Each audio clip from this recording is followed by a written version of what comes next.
2 गो। इसका मतलब है कि धातुओं के अंतिम कक्षा में या तो 1 इलेक्ट्रॉन रहते हैं, या तो 2 इलेक्ट्रॉन, या तो 3 इलेक्ट्रॉन। इसीलिए ये इलेक्ट्रॉनों का त्याग कर देता है, 1 2 3 इलेक्ट्रॉन का त्याग करके, तो जैसे ही त्याग करता है तो पिछले कक्षा में इसका 8 गो रहता है। देखिए इसके पिछले कक्षा में के गो है, 8 गो है, तो पिछला कक्षा पूरा भरा रहता है। तो ये अपने आप को क्या कहता है, मतलब अस्थाई संरचना प्राप्त करने के लिए ये अंतिम कक्षा के इलेक्ट्रॉनों का त्याग करके धनायन बना देता है। ठीक है, तो आप समझ गए होंगे संयोजी इलेक्ट्रॉन की मदद से। नेक्स्ट जो है अधातुएं, अधातुओं का गौर से देखिए, नाइट्रोजन, ऑक्सीजन, ये सब जो है। ठीक है, यहाँ पे आप देखिए कितना है, 5 6 7, 5 6 7। तो इसका मतलब है कि अधातुओं के अंतिम कक्षा में कितने इलेक्ट्रॉन रहते हैं, 5 6 7। तो ये 5 इलेक्ट्रॉन त्याग नहीं करता है, ये क्या करता है, 3 इलेक्ट्रॉन ग्रहण कर लेता है, तो इसका 8 गो हो जाता है। ये 2 इलेक्ट्रॉन ग्रहण करेगा, और ये, तो इस हिसाब से इसमें चूंकि 3 इलेक्ट्रॉन ग्रहण किया है तो इसमें 3 ऋणायन बनेगा, इसमें 2 ऋणायन बनेगा, इसमें 1 ऋणायन बनेगा। चूंकि ये 1 इलेक्ट्रॉन अगर ग्रहण कर ले तो इसका 8 इलेक्ट्रॉन हो जाएगा। तो उसी प्रकार से इसका 3 हो जाएगा, 3 ऋणायन, इसका हो जाएगा 2 ऋणायन, और इसका हो जाएगा 1 ऋण आयन। तो क्लियर समझ में आ गया होगा कि ये अपनी कक्षाओं को 8, अंतिम कक्षा में 8 पूरा करने के लिए ही क्या करता है, ये इलेक्ट्रॉनों को ग्रहण करता है, और इसके कारण इसके ऊपर क्या हो जाता है, ऋण आयन उपस्थित हो जाता है। चूंकि इलेक्ट्रॉन ग्रहण करता है और इलेक्ट्रॉन ऋण आवेशित कण होता है, इसलिए इसके ऊपर ऋण आयन आ जाता है। कहता है सभी तत्व की प्रकृति अस्थाई अष्टक प्राप्त करने की, सभी तत्वों की प्रकृति अस्थाई अष्टक प्राप्त करने की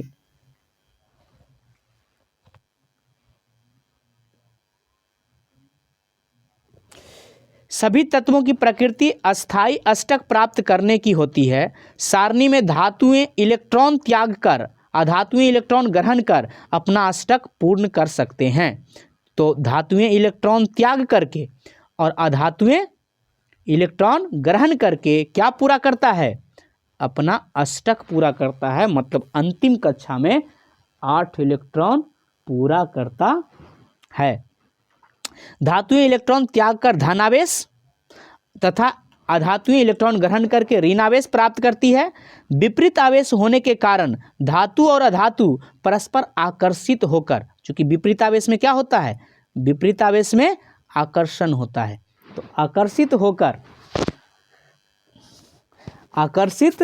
होकर मजबूत स्थिर वैद्युत बल, कौन सा बल, मजबूत स्थिर वैद्युत बल में बंधकर विपरीत आयन वाले समुच्चय का निर्माण करते हैं। और धातुओं के अतिरिक्त इलेक्ट्रॉन का स्थानांतरण, यहाँ पे क्या होता है, इलेक्ट्रॉनों का स्थानांतरण धातुओं में इलेक्ट्रॉन अष्टक को पूर्ण करने के लिए हो जाता है।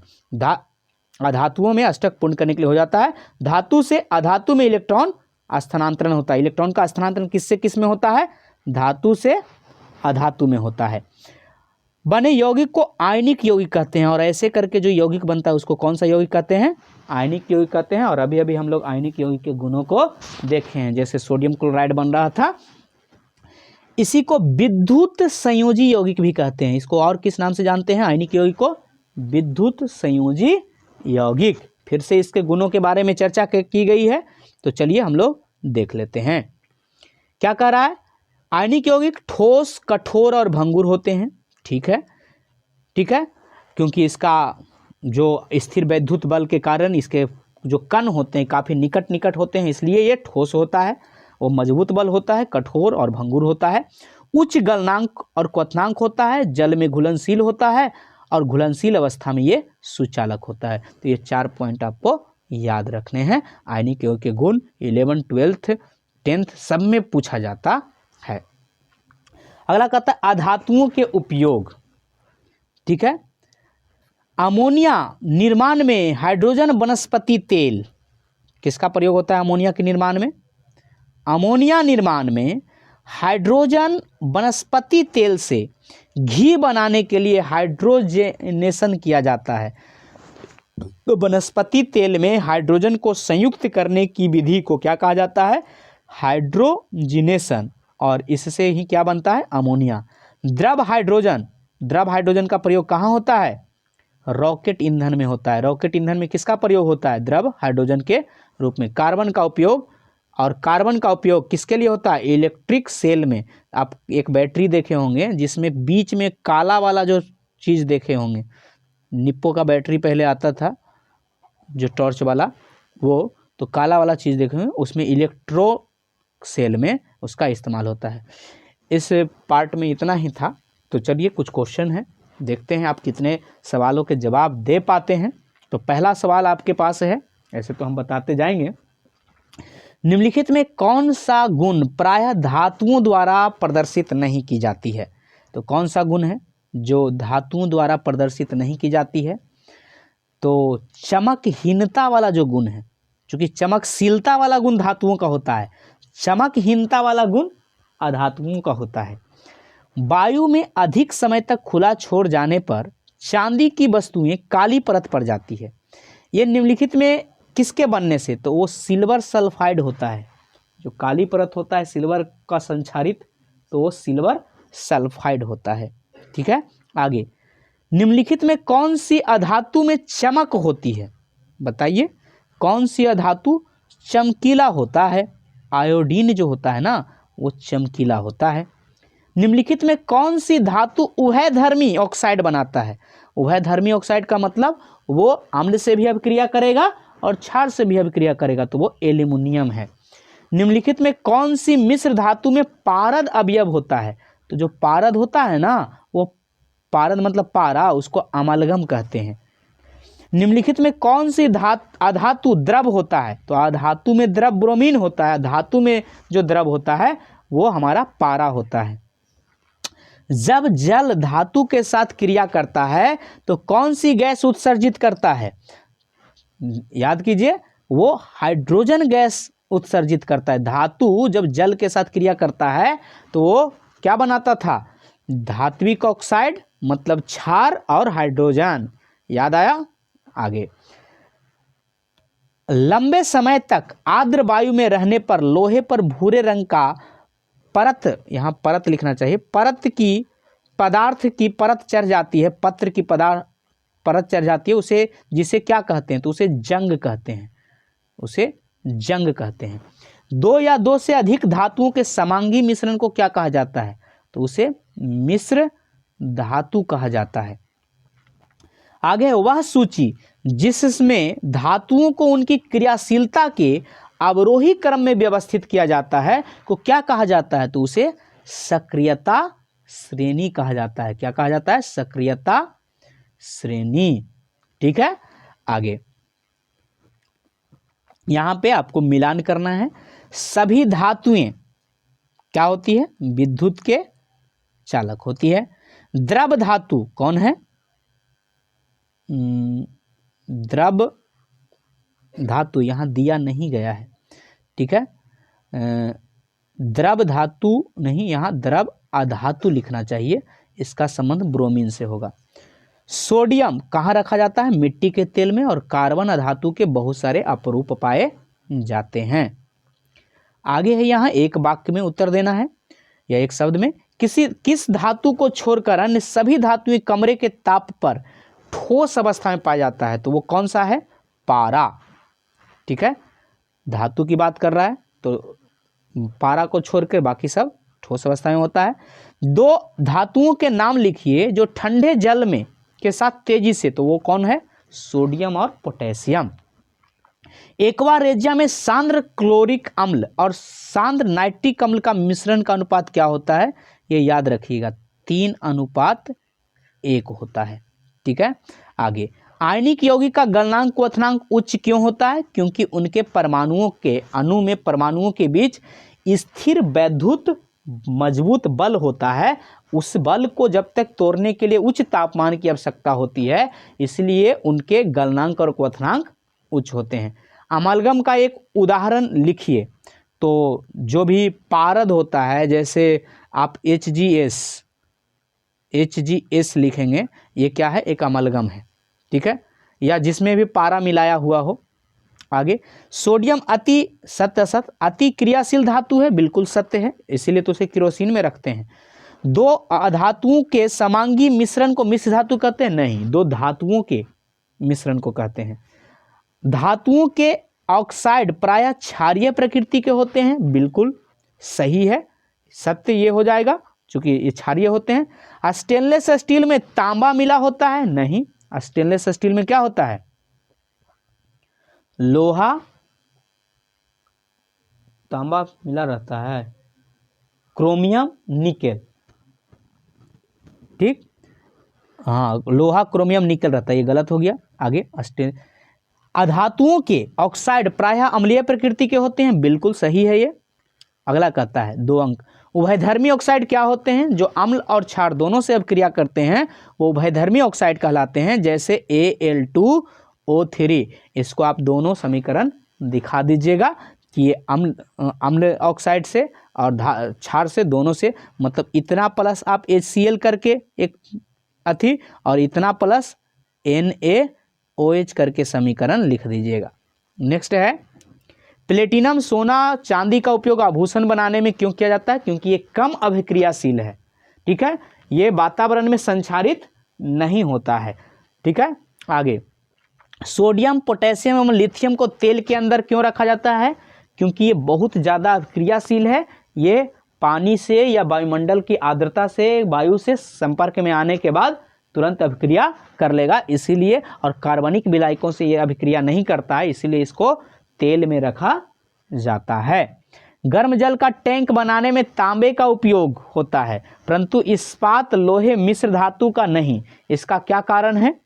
क्योंकि इस्पात जो होता है, लोहे का जो मिश्र धातु है, वो क्या करता है? वो गर्म जल के साथ अभिक्रिया कर लेगा और संक्षारित हो जाएगा, लौह ऑक्साइड बना के संक्षारित हो जाएगा, जबकि गर्म जल के साथ तांबे का टैंक संक्षारित नहीं होता है। आपने तांबे के मलिन बर्तनों में नींबू या इमली के रस के साथ साफ किया होगा, क्योंकि तांबे के ऊपर जो उसका ऑक्साइड परत होता है वो अम्ल के साथ अभिक्रिया करके खत्म हो जाता है। खट्टे पदार्थ बर्तनों को साफ करने में क्यों प्रभावी है? क्योंकि वो खट्टे पदार्थ में क्या होता है? अम्ल होता है, और अम्ल धातु ऑक्साइड के साथ अभिक्रिया करके उदासीन लवण और क्या बनाता है? जल बनाता है। आगे, तो उसी हिसाब से यहाँ पे आप देख रहे होंगे बहुत सारे क्वेश्चन हैं, तो आप उनके समीकरणों को लिखते चल सकते हैं। ये सारे आपका कि ध्वनि सोनरस किन्हें कहते हैं? तो धातुओं से उत्पन्न होने वाले ध्वनि को सोनोरस कहते हैं। अपरूप क्या है? तो कार्बन के विभिन्न अपरूप पाए जाते हैं, या कह सकते हैं एक ही तत्व के परमाणुओं की विभिन्न ऐसी संरचना जिससे उनके भौतिक गुण बदल जाएं, तो उसे हम क्या कहते हैं? उन सारे रूपों को उसका तत्व का अपरूप कहा जाता है। आयनिक यौगिक के 3 गुण, तो पहला तो वो ठोस, कठोर, भंगुर होता है।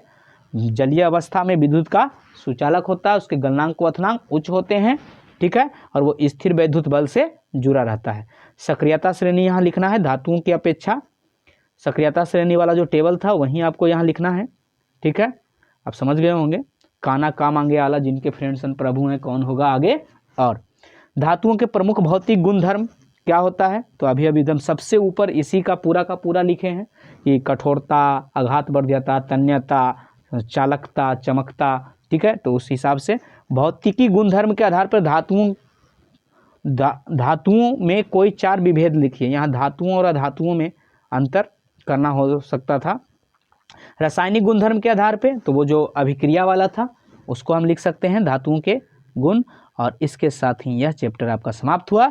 बने रहें पायनियर प्रैक्टिस बुक में, आगे फिर मिलेंगे हम अगले चैप्टर के साथ अगले अध्याय में।